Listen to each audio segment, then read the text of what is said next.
Joining us right now to help kick us off to the close is Gil Luria, Senior Software Analyst at DA Davidson. And we've seen the phones. We knew they were coming. We knew they weren't going to include the AI features immediately. Do you think that's going to hamstring the potential upgrade cycle on the hardware devices? I think it spreads the upgrade cycle over more of a 12 to 18-month period where maybe coming out of Worldwide Developer Conference, when we saw these features, we thought they'd all be in the iPhone 16 at launch. We thought iPhone 16 itself right away over the holidays, the fourth calendar quarter, would provide the big upgrade cycle. It's becoming increasingly clear that they're going to layer in the Apple Intelligence features, which means an upgrade cycle that would spread over 12 to 18 months. That doesn't change the fact that this is the biggest upgrade cycle since iPhone 12. And stock-wise, let's not forget, the last time the stock worked was after iPhone 12.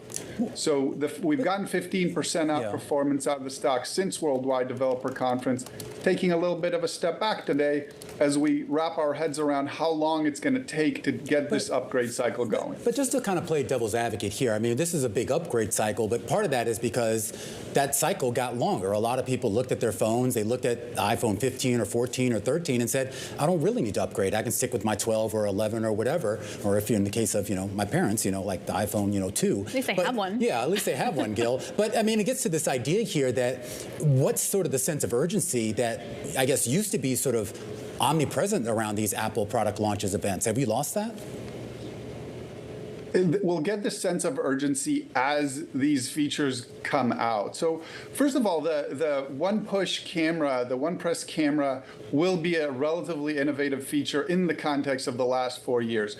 But it really is the Apple Intelligence features, the summarization, the prioritization, the organizing memories, the allowing Siri to take action.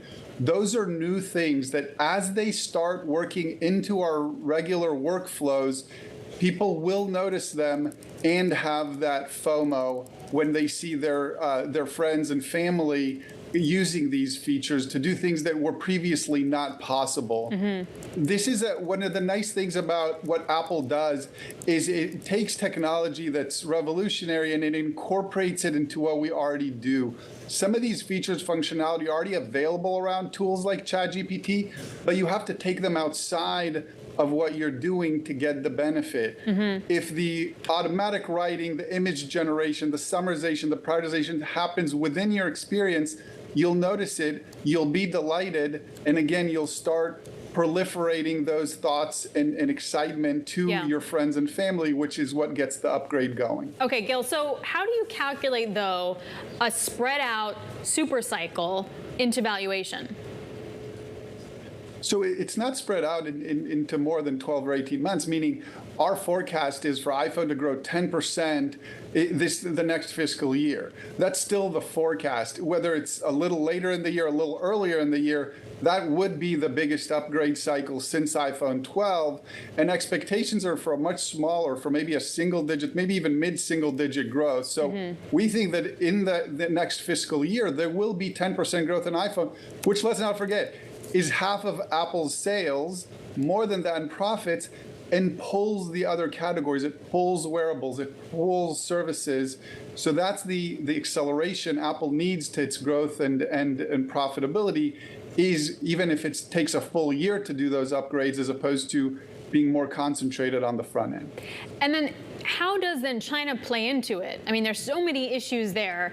Are these kind of upgrades and the AI potential enough to get Chinese consumers in to buy, or can this be this 10% growth in sales without a strong China? China is going to continue to be a wild card. And in China, this functionality is more table stakes. The native competitors there are going to introduce similar functionality, and there's less of a brand pull in China for Apple than there is in other parts of the world. So China will continue to be their toughest market, their most challenging market. They have to make up for it in other markets, specifically maybe in India.